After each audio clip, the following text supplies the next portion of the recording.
Stand by. Cameras rolling. Action. Recording from the VentureX studio in Frisco, Texas, this is Business Upfront, where we talk with entrepreneurs and innovators about the methods and mindsets that go into running their business. I'm Doug Vi. Let's dive in. Today, I have Larry Lee on the program. Larry has an office here at VentureX here in Frisco, Texas. Welcome, Larry. What's up, boss? How you doing? Hey, I'm doing awesome.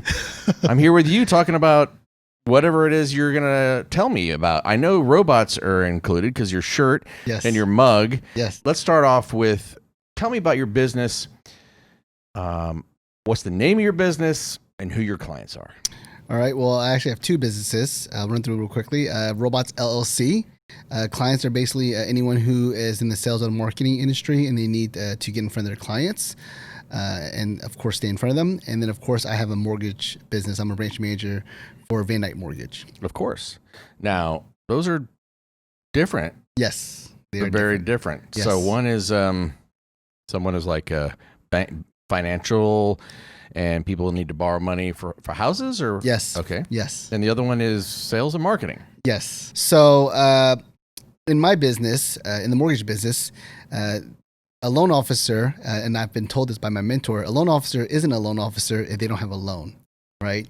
So we have to get loans. And how do we get loans? We have clients who need to buy a house, right? So the idea is to find clients in order to pitch them your service, and then, of course, ultimately do the mortgage for them. Well, marketing and sales helps us do that. Well, so obviously you've been in the mortgage business or the loan business for a long time, right? I'd say maybe 3-4 years. Okay. So yes, I did talk to Larry offline, but so I know a little bit about his business. But what struck me was how you tackled the obstacle. Okay, because you basically told me, I got into the loan business and I have to have clients. You have to have clients to show that you know what you're doing, trust, build that relationship with them. And you're finding yourself, you told me, that people weren't as engaged or wanting to do business with you because you didn't have the experience. Yeah, I'll give you the quick version. I became a loan officer, which is it's a financial job, right? So you're asking people to trust their largest transaction with you, right? So when I became a loan officer, I was licensed. I knew what I was doing. I did a really good job on the test and everything like that, but nobody wanted to give me a chance in terms of my friends and family because they're like, why would I trust this guy who's never done a loan before with my biggest transaction I'm ever going to deal with? So none of my friends and family would hire me. Not even your family. No, family wouldn't even hire me. They might ask me questions, but they're not gonna trust me. So I literally had to start from scratch. I had no sphere of influence. I didn't know a real estate agent. I've never had a mortgage before, so I don't even know what a mortgage is at this point. Well, back up. What made you want to get into the business in the first place? I always say that I got tricked into it. I was selling cars, and I was, I would say I was doing a decent job for being, because I was in there for about 1.5 years, and I got recruited by a fraternity brother of mine who, we've known each other for 2 decades. So he knew who I was, what I was capable of, and, my personality and everything. And he just felt that I would be a good fit because he had just acquired a mortgage branch. Well, he's probably thinking, man, you could make some pretty good scratch, with bigger purchases. Yeah, he knew that I was in sales anyways. And he was like, well, I'm pretty sure if Larry applied the same kind of work ethic and, skill set or whatever, he could do better in the mortgage industry. So, I mean, my fraternity brother, of course, I trust him. And of course, he wants to take care of me. So he wouldn't have gotten me in the mortgage business. That's a good point. That's a good point. It's not like tricked by a stranger. It was like somebody says, look, I think you can do this. I'm actually starting up this and you could be a part of it. Yeah. And so that was about 3 years ago, huh? Yeah, 2016-ish. Mm-hmm. Yeah. So, and now, again, you have a wife and family, do you? Yes, I have a wife and 3 boys. Okay. Yes. And does your wife work? Yes, she works as well. Okay. So a lot on the line to like sink or swim kind of in this new genre. And, you started off. And so tell me a little bit more how the other side of your business started to, or the point you reached when you said, I got to do something? So, whenever, I get into any kind of sales position or sales industry, whatever, I kind of have an idea or I should know what I need to do in order to get sales, right? I mean, I would never jump in if I didn't know. And I was informed that I would have like, a list of agents that I would call, that would, I would pitch basically to do the mortgage for them or for their clients, and that would be my customer base, right? Well, when I showed up my first day, I asked for this list, and they're like, "What list?" I'm like, "The list that you told me that you have." They're like, "Yeah, it's Google.com." So literally, they told me that they didn't have any leads or lists set up for me. So I had to basically go find the agents myself. So I would actually find These them. are real estate agents, like you talk about Ebby Holiday, those kinds of people. Those agents, Remax, Keller Williams, EXP. Yeah. So you really go on their website, the main site, and look at these different agents and say which one is the one who's going to do business with me. Yeah, and I just call them. Right, I just call them and I try to pitch them. And again, they're like, "Who are you?" I mean, they pick up the phone because they don't know the number, so they think it might be a client. When they find I'm a loan officer, they're like, "Oh, great, another." It's like getting pitched again by this. I already got somebody. Thanks. Yeah, or they heard the same pitch like 20 times that day or something like that.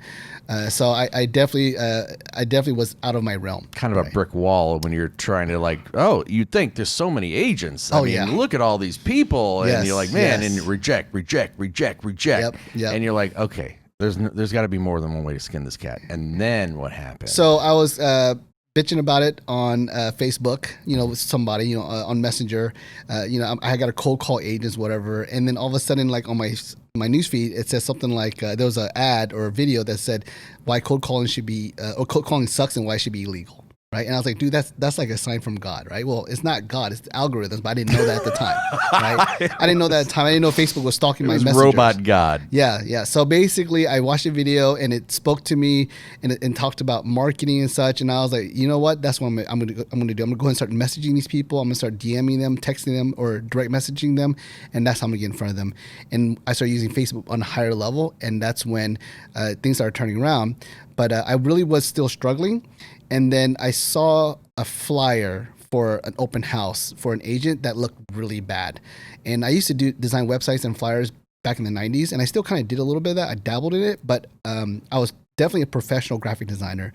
So I told the agent, hey, your flyer, I can give you another one that might be a little bit more aesthetically pleasing. And they go, sure. And and I showed them my work, and they're like, yeah, absolutely. How much are you charging me, or how much are you asking for? I'm like, nothing. I just want to co-brand with you. I just want to be able to put my information on the flyer as well, because obviously I'm a mortgage loan officer. So if you find a client, I would love an opportunity to do the mortgage for them. And they're like, absolutely, no problem. Wow. They're getting a free flyer, and that started a relationship with them. And then that's like one particular agent, right? One particular agent, and that actually started launching my business. And then that's when I knew that was the secret sauce. I was like, okay. Agents were ignoring the crap out of me. They treated me like I was a leper, right? They didn't want to answer my phone calls or whatever. They wouldn't give me a chance. But the moment I came with some value and I told them, hey, what if I do this for you? It helps both of us. They're like absolutely down for it. So you got skin in the game. Yep. And that's a great idea. Thinking about how can I demonstrate to them that I'm not going to be successful unless you're successful. Absolutely. And I'm willing to show you. Just so happens I'm great. How did you learn graphics design? Is that just something you came naturally, or did you take? I've always wanted to be an artist. So whenever I started getting on AOL back in 1996 or 97 or whatever, we had a website. You've got mail. Yeah, you got mail. Right. Yeah, and I had a website, and I was like, well, my website sucks. I need to make it look better. So I learned how to use graphic design software, PaintShop Pro, Adobe, things of that nature.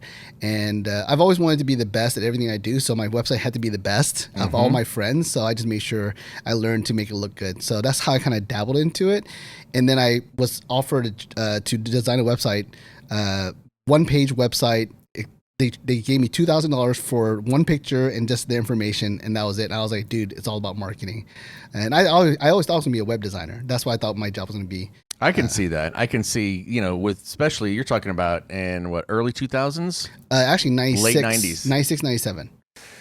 Let's see, 96, 95, 96. I mean, you're talking the internet freaking was just born. I mean, it's been around, but that was when inflated web design prices were you get a $10,000 website and it all looked the same on the left side, you're the buttons, and it was but that was an opportunity, to stand out because people remember www.whatever.com. So you develop those graphic skills early on. So and then website too. Did you code or did you? So I self-taught HTML which is actually pretty easy. There's not really like any math behind it. It's more like just tags, just memorizing tags.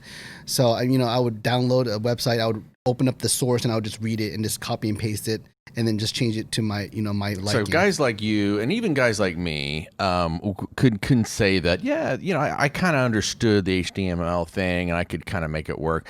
But I would say that most people, especially your clients now, they go, I don't even want to mess with any of that. Yep. I mean, yeah, you can do a website now on Wix and stuff like that, which I would not recommend right. Because you really, if your image online is important to you, which it should be, you really need to pay somebody that knows what they're doing to get it up and look modern and stay up to date with it.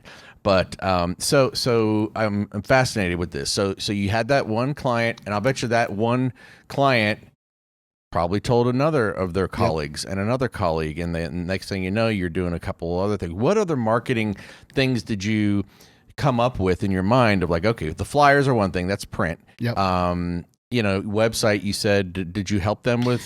Sort of. What I started getting into was lead generation systems, right? So that's what it's all about, right? That's what they want. Yep, that's what they want. And of course, it helps me as well, because obviously a buyer lead for a real estate agent is the same thing as a mortgage lead for a mortgage loan officer, right? Well, I've been told that's leapfrog. When you have the ability that's the clientele you're looking to get. Mm-hmm. If you just go to them, hey, you need to spend money with me, it's a disconnect. But if you said to them and you understood their clients and said, leapfrog them, I can get your clients to think that you are a rock star. Yep, absolutely. And that's what you did. Absolutely. Yes. I made the real estate agents marketing better and more effective. The agent already knew what they're doing. They just needed the ability to get in front of their client in a way that would make the client want to engage with them and talk to them.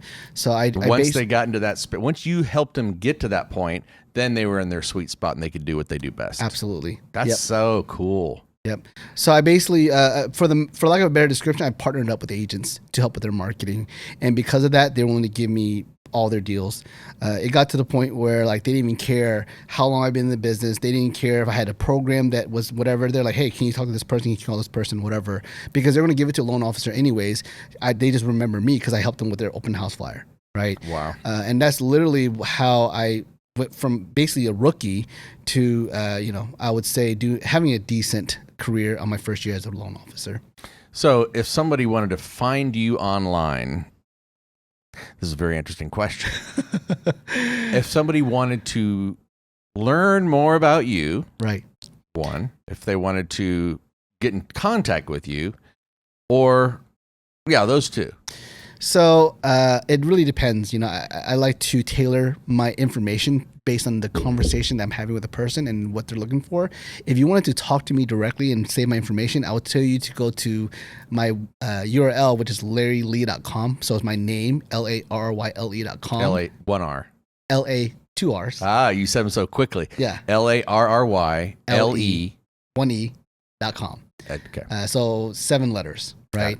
And what that does is it sends you to my online business card, so you can save my information directly on your phone, and of course has my email and everything like that. So they could literally go, I might need him, but I don't have time. They could literally go there and press a button, and you are in their contacts list. Absolutely, yeah. And you can press a button; it'll call me right away. You can click another button; it'll email me right away.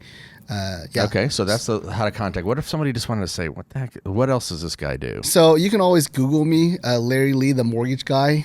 More than likely, if you're in Frisco, you will find me for sure. Much like the agents who you were trying to get business from said, here's the list, just go to Google. Yep. Our audience can go to Larry Lee, the mortgage guy. Larry Lee, the mortgage guy, and you'll find me for sure. Yeah, I made sure of that. And at the same time, you can always find me on Facebook as well. But if you want to research me, right, and not engage with me, then you can do that. Or you can, if you want to check out my marketing business, you can go to robotsturnmeon.com. Robotsturnmeon.com. Yes, because we're supposed to be the ones turning them on, but in this case is the robot turning us on. Ah, very nice play on words. And the hashtag is part of the thing too, right? Yes. My hashtags will be like robots LLC or robots turn me on. Robots turn me on. So what hashtags? How important are hashtags? it really depends on the platform that you're using, right? So if you're say on Twitter, it's very important, right? I mean, a lot of people ask to get connected that way. Like they'll say, hey, make sure you tweet me and hashtag blah blah blah, and the hashtag is almost like a subject, right? It's letting the person know what you're trying to contact them for. In Instagram, hashtag is basically the main reason why you get seen, right? So like if you have a certain different types of hashtags based on the search and algorithms, that's what they're going to show to the audience. So it's almost like, it's like the word search on Google, right? Okay. And that goes for like if you just wanted to post something on social media, if you wanted to post a video, let's just say, for instance, somebody did a Zoom call, they cut a little piece out they thought was interesting, and they wanted to put it on their YouTube channel, or they wanted people to see that. Yep. Would they upload it to YouTube and then take that link and publish it on their Facebook page, or would you encourage them to put it up on Facebook and YouTube? And, what's the formula that you've found works? Or is that secret sauce? I wouldn't say it's secret. It's actually kind of common sense, but it takes work, obviously. But every platform treats the content differently. So you want to make it native, right? So if you're going to make a video for YouTube, you should only upload it to YouTube because YouTube acts differently than Facebook does. So if Facebook's going, you're going to put a competitor thing on my site, well, I'm not going to give you the best results as if you would have just uploaded it to me. Yep, they'll squelch it because it's their competitor for sure. Wow. Yeah, you'll get less algorithm views, or they won't promote as much or whatever because so it takes more work, but you really should go YouTube. And now when people want to go, I want to know how many views I got. I mean, and they're in 3 different locations. You got one on Instagram. Got one, how do you pull that together? Well, you just have to log into the different platforms yourself. And if you're trying to focus your energy, that's a good way to figure out which audience is responding the best to your content. So maybe you thought, man, people are going to see this on YouTube. I know that's where they're going to go. Yep. But come to find out, they were on Instagram. And you got way more views on Instagram. Yep. That tells you, hey, let me just steer a little more towards this platform. Absolutely. Or how can I make it more appealing on the other platforms? Because maybe I have a larger friend list on Facebook. How do and you try to, I don't know. Well, a trick would be make a little clip on Instagram and then say, watch the whole video at YouTube and put the link there. Tease it. Yeah, so that it's sending them to your YouTube. And that's how you can drive traffic or grow your audience in YouTube. Tell me a little bit. That's good information. I think a lot of people who are trying to differentiate themselves. But before we move on to where I was going to say next, the hashtag part. Yeah. If you post something on Facebook, let's say it's a video, and you say a little blurb about it, and is it smart to like research hashtags? I mean, how would somebody know what to hashtag? And is there too many hashtags? Is there frowned upon if you like put in 500 hashtags? So again, it really depends on the platform. But for Facebook in particular, it's very important that you understand that the hashtag on Facebook is not as useful as it would be in Instagram or Twitter. But the reason why I use hashtags on Facebook is because I'm actually branding myself. Right. That's part of your brand is the hashtag. Yes. Well, what you do is you actually make it so that, if they see something they like, they click your hashtag. Maybe they do it on accident, and then all of a sudden it shows the rest of your videos. You know what I'm saying? So you're basically linking all the videos together. Right. Wow. So, in Instagram, you're trying to leverage the trend or what's going on. And that's why you would use the hashtags. But in Facebook, the way I look at it, you're actually just kind of unifying all your content. Now, to you and me, because we're kind of geeks, right? And we get this. Yes. I totally get what you're saying, and I agree with everything you're saying. The people that don't want to know any of this, they're going to just need to hire you. Yes. Right? Like, here's what I want results. How much do you charge? Well, it really depends on what you're looking for. Right. Yeah. I have some packages, but I customize my services because there's so many different things you can choose from.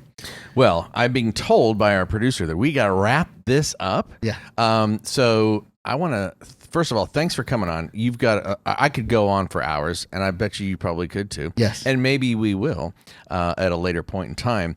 But, right now I'd like to find out, I noticed you have some new employees or new people in your office. Yes. What's that all about? One of the reasons why I have a branch is because of my marketing prowess. That's the reason why they recruited me. They made it very clear.